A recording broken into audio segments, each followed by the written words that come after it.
Imagine the most powerful country in the world, armed with advanced weapons, massive resources, and unmatched military strength, stepping into a war it fully expected to win.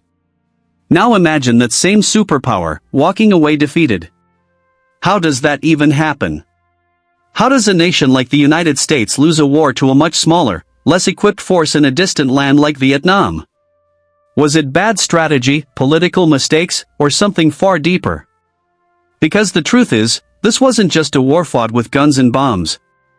It was a war of ideology, terrain, public opinion, and survival. And what happened there didn't just change one country, it changed the entire world forever. So what really went wrong? Why did America lose the Vietnam War? If you want to uncover the full story behind one of history's most shocking outcomes, make sure to like the video, subscribe to the channel Past Picture, and drop a comment below. The story doesn't begin in the jungles of Vietnam.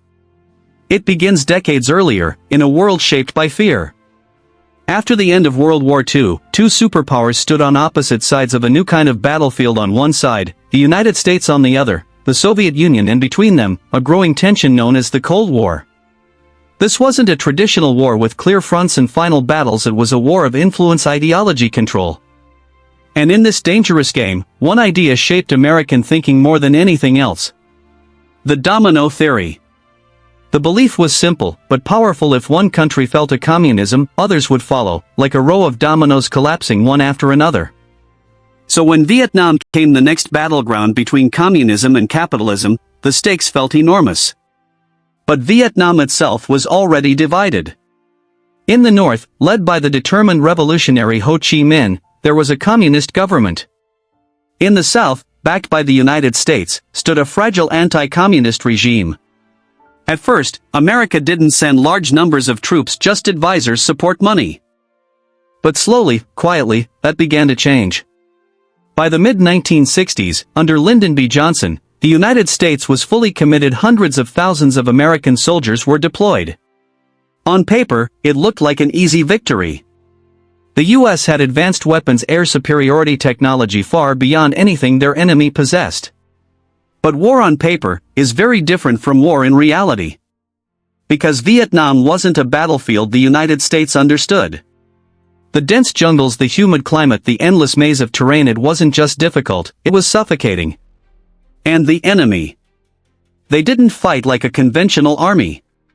The communist forces, including the Viet Cong, used guerrilla tactics. They didn't stand and fight, they disappeared, they blended into villages, they struck suddenly, and vanished just as quickly. American soldiers found themselves fighting an invisible enemy. Every step could be a trap, every village could hide danger. And slowly, something began to shift. This wasn't just a military problem, it was psychological.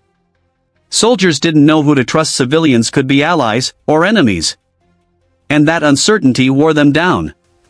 At the same time, back in America, the war wasn't staying on the battlefield. For the first time in history, war was being broadcast into people's homes. Through television. Night after night, Americans watched images of destruction, casualties, and confusion. The war wasn't looking like a victory. It looked messy, endless. And then came a turning point. In 1968, the North Vietnamese launched a massive coordinated attack known as the Tet Offensive. Militarily, the United States and South Vietnam managed to push back the attacks. But psychologically, it was devastating. Because it proved something shocking. The enemy was far from defeated. Despite years of fighting, despite overwhelming firepower, the war was nowhere near over. And for many Americans watching at home, that was the moment everything changed. Trust in the government began to collapse. People started asking hard questions. Why are we here? What are we fighting for? And is this war even winnable? Protests began to grow. Across cities, universities, and streets, thousands of people demanded an end to the war. The anti-war movement became impossible to ignore. And this created another kind of battlefield inside the United States itself. While soldiers fought overseas, politicians faced increasing pressure at home. And that pressure affected decisions on the ground. Military leaders were often restricted. They couldn't expand the war freely into neighboring countries like Laos and Cambodia for long periods, even though enemy supply lines ran through them. This meant the North Vietnamese could regroup, resupply, and continue fighting. It became a war with limits. A war where the most powerful military in the world couldn't fully use its strength.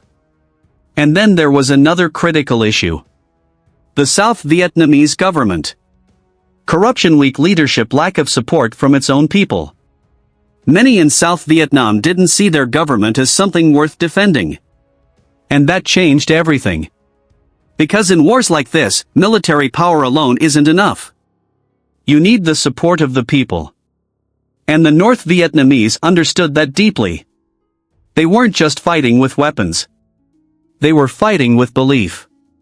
With determination. With the idea that they were defending their homeland against foreign intervention. That kind of motivation is hard to defeat. No matter how advanced your weapons are. As the years dragged on, the cost of the war kept rising. More casualties, more money, more division. And still, no clear victory. Eventually, under President Richard Nixon, a new strategy was introduced. It was called Vietnamization. The idea was to gradually withdraw American troops and transfer responsibility to South Vietnamese forces. At the same time, the U.S. increased bombing campaigns to pressure North Vietnam into negotiations. But even that didn't bring a decisive end. Peace talks dragged on. Fighting continued. And the American public grew more tired of the war. Finally, in 1973, the United States signed the Paris Peace Accords and began withdrawing its forces. For America, the war was effectively over. But for Vietnam, it wasn't. 2 years later, in 1975, North Vietnamese forces launched a final offensive. And this time, there was no American military to stop them. The capital of South Vietnam, Saigon, fell. The war ended. Vietnam was unified under communist control. And the United States had lost. So why did America lose the Vietnam War? It wasn't just one reason. It was a combination of many. A war fought in unfamiliar terrain. Against an enemy using unconventional tactics. A strategy limited by political decisions. A lack of strong local support. And growing opposition at home. But maybe the biggest reason of all was misunderstanding the nature of the war itself. Because this wasn't just about military strength. It was about ideology, identity, and the will of a people fighting on their own land. And in that kind of war, power doesn't always decide the outcome. And in the end, the United States didn't lose in a single battle. It lost slowly, step by step, in a war it never truly understood. In the jungles of Vietnam, military power meant something far more complex: determination, strategy, and the will of a people fighting on their own land. The Vietnam War wasn't just a conflict between two sides, it was a lesson. A lesson that even the strongest nations can struggle when the fight is not just about weapons, but about belief, identity, and purpose. And even today, the echoes of that war still shape how conflicts are fought and how they are remembered. If you found this story powerful and learned something new, make sure to like the video, subscribe to the channel Past Picture, and share your thoughts in the comments.